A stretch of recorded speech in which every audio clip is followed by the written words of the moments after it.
Alright mga klinika, no? Magandang araw sa inyong lahat, no? So ngayon, araw na to, no, mga klinika, ang schedule natin sa shop, itong Toyota Revo na 7K E engine, no? So gasolina to, manual transmission, yan, no? So ang ano natin dito ngayon mga klinika, no, sa Revo na to, heavy PMS tayo, no? Full PMS tayo rito mga klinika, kasi ang history nitong background pala nitong Revo na to, no, mga klinika, na-stuck siya, hindi ko alam kung buwan or taon, kasi kung mapapansin nyo, no, mga klinika, no? So ayan, nakita nyo, ayan, KM. Ayan, kita nyo naman kung gaano kakapal ang dumi niya, no, mga klinika, kahit dito. Ayan, no?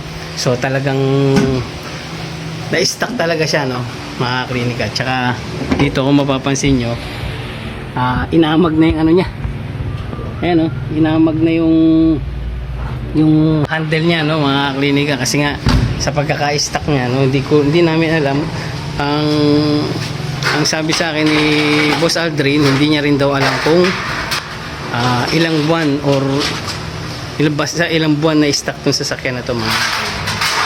So ayun, i-schedule natin ngayong araw to, mga klinika, no.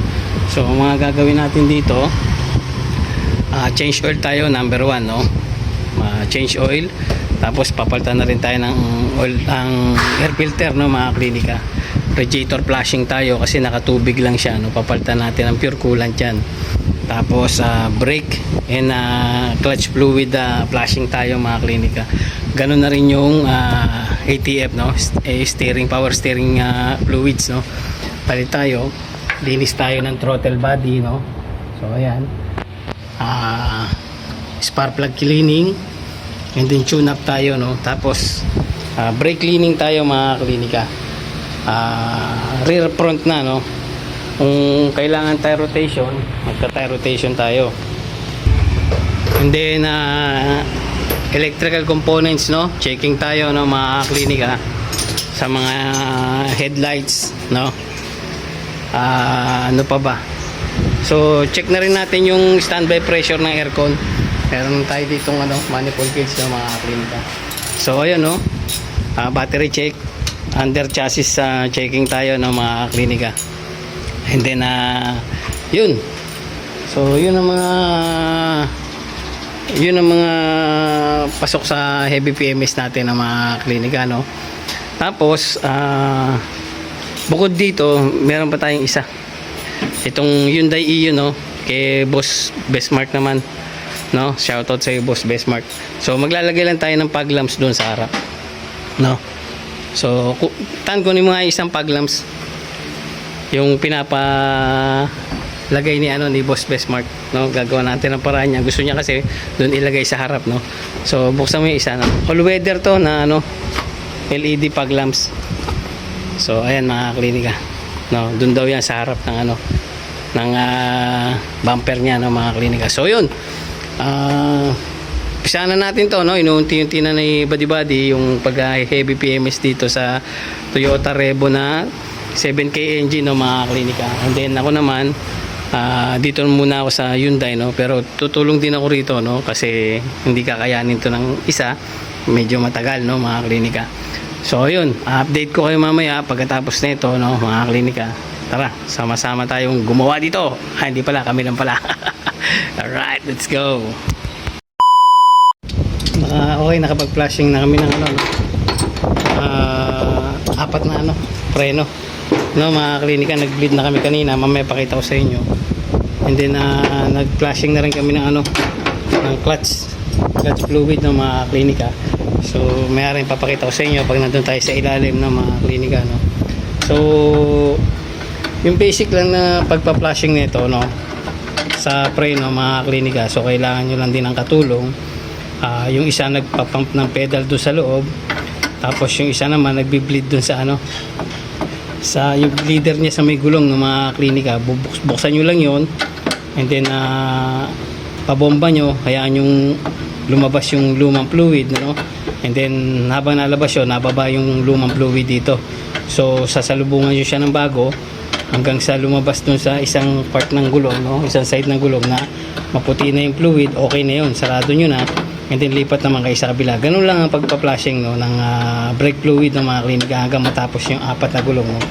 So hindi na namin napakita kanina, no, mga klinika, kaya sinabi ko na lang sa inyo paano procedure, no, mga klinika, kasi medyo naghahabol din kami sa oras ngayon, ano, kasi may isa pa kaming gagawin na ito pa, no, mga klinika.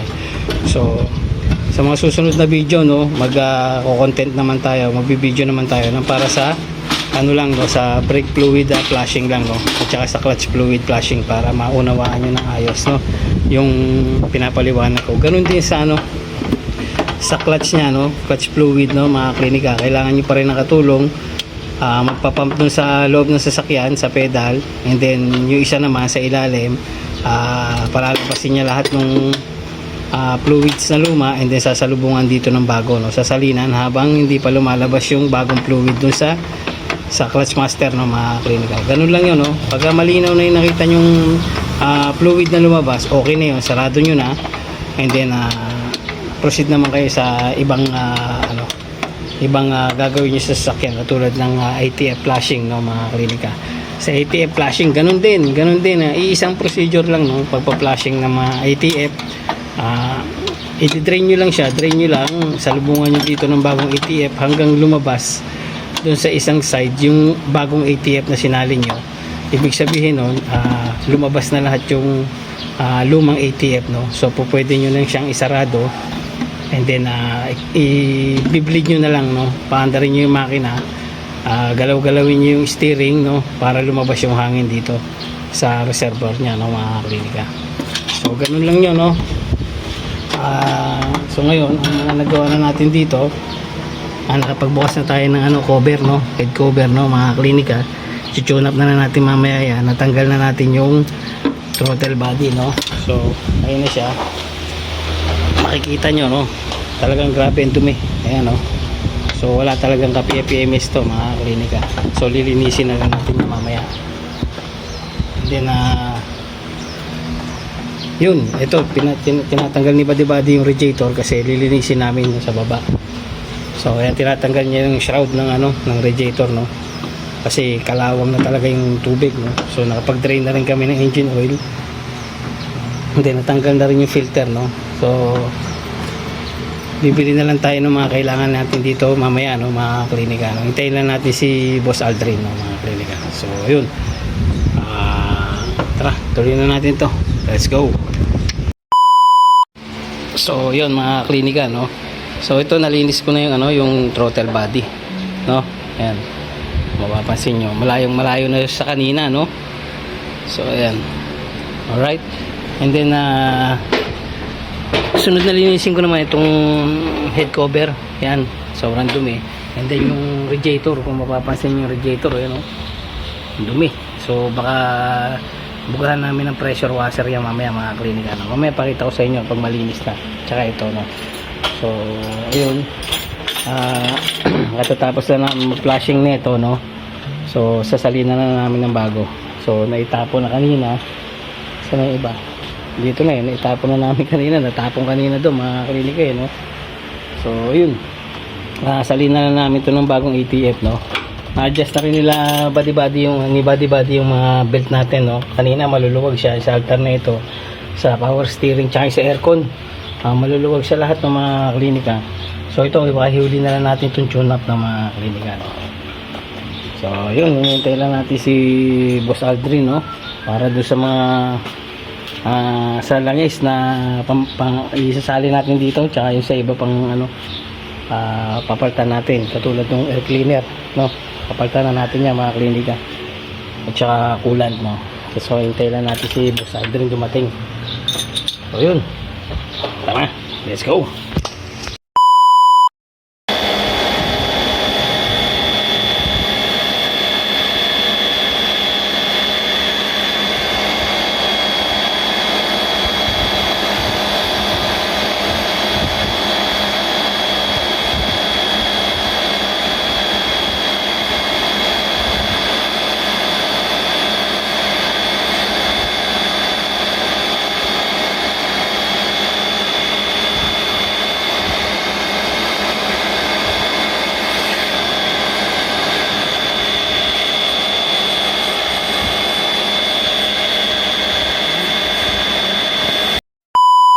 Okay mga klinika, no? So dito kami sa may ano, teka, lalagyan ng flashlight yan.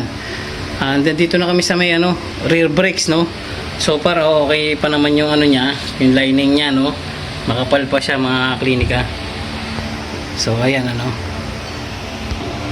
So yun, no, mga klinika, no? Okay pa naman siya. Ang wheel bearing niya okay pa naman, no, mga klinika. Hindi naman siya maingay. Walang taga sa ano, sa master, no, sa master mga klinika, no, wala siyang tagas sa brake master. And then ang napansin lang namin, no, pagbukas ni body ko, may nakita siya sa loob. Ito yung pinagputulan nito, no, buo naman to, kompleto naman siya. So yan, makikita nyo, kompleto naman siya, no. So siguro to hindi napansin nung ano, unang gumawa dito mga klinika, no.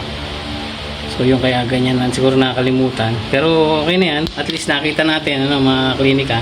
So ang gagawin namin ngayon dito, linis tayo rito. Tapos adjust tayo ng handbrake, no mga klinika. Adjust tayo rito ng handbrake. Body, adjust ng handbrake dito, ha. Mag-adjust tayo ng preno kasi dumudulas na siya, hindi na masyadong kumakapit yung handbrake niya mga klinika, no. So yun, cleaning muna tayo ng preno, rear muna tayo, no, sa likod muna tayo, pagkatapos doon na tayo sa harap, no.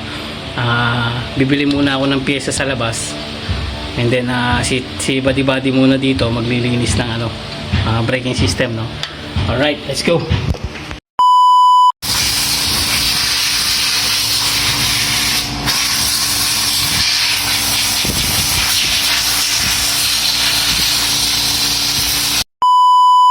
Okay mga klinika, no. So ito, kadarating ko lang, bibili ko lang ng ano. So ito nang kinuha ko, yung fully synthetic, no. Ayan, nazik, no. Tapos yung oil filter, bili na ako. Tapos coolant, no. And then itong ano, air filter, no, ng Revo. So checkin pa namin kung parehas to mga klinika, no. So yun, and then dito naman sa preno, no, nakita namin na ano, manipis na. So papalitan na rin namin to mga klinika, no. So ayan, papabili ako kay body sa labas, no. Yun, tapos na ito. So dito na tayo sa makina, magsasali na tayo ng engine oil. Maglalagay tayo ng oil filter mga klinika. And then kakabit ko yung radiator para malagyan ng coolant na, no mga klinika. Malinis na naman yun. So ayun, no, update natin ngayon, ano. So ayun, papabili muna ako nito para matapos na to. Yung sa likod mga klinika okay na, tapos na, no. So dito na tayo sa harap na mga klinika. Alright, tara, let's go.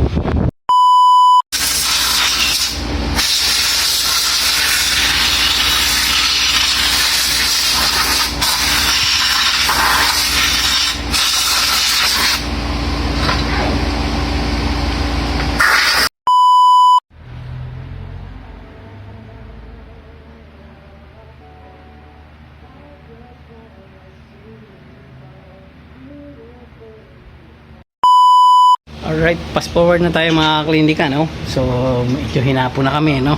So naikabit na namin lahat, no. Nakapag-change oil na ako. Yung throttle nakabit ko na, no. Mga spark plug, yun na lang high tension na ikakabit ko mamaya. So itong shroud naikabit na namin. Yung radiator, nakapagsali na rin ako ng coolant, no, na 4 liters, no. Yun, nalagyan na rin natin yung reservoir. Na flashing na to. Ito. Tsaka yung clutch, no, yung brake, yung clutch. So ngayon, ang pinagagawa ko kay body, kinakabit ko yung ano, yung biniling brake pad, no, kasi yung nakakabit dito manipis na.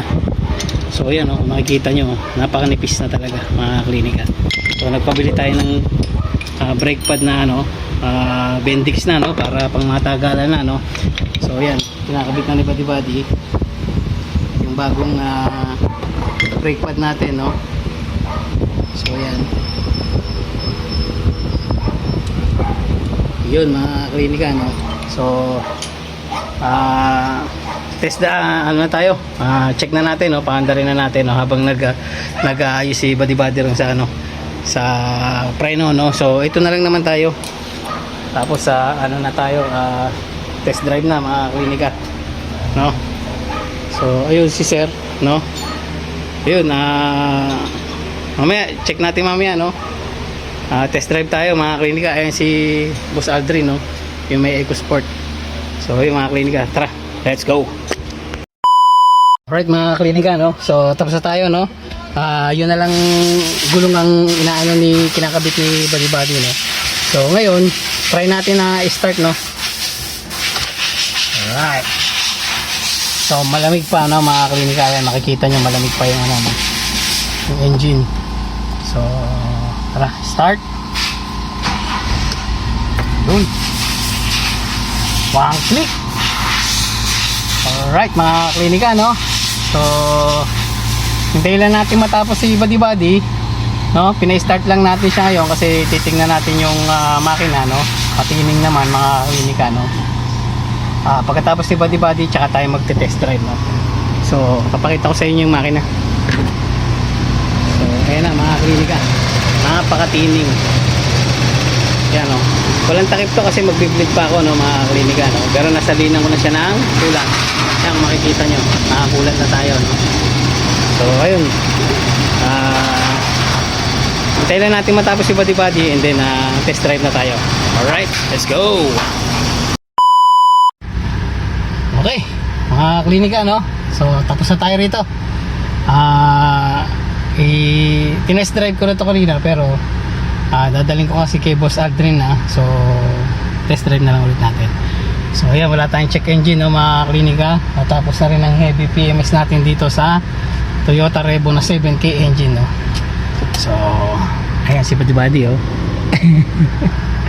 So ayun, mga klinika, no? Goods na siya lahat. Pwede ng ilong drive. So muli, maraming salamat mga klinika, no, sa support ang binibigay sa Klinika Motorista Garage. Like, share, and subscribe lagi mga klinika, no? And hit nyo na rin yung notification bell para lagi tayong updated sa mga bagong video i-upload pa natin mga klinika, no? Yun, teka. So yun mga klinika, ay napagod tayo. Maraming salamat sa inyo lahat, and God bless us all. Yo, let's go.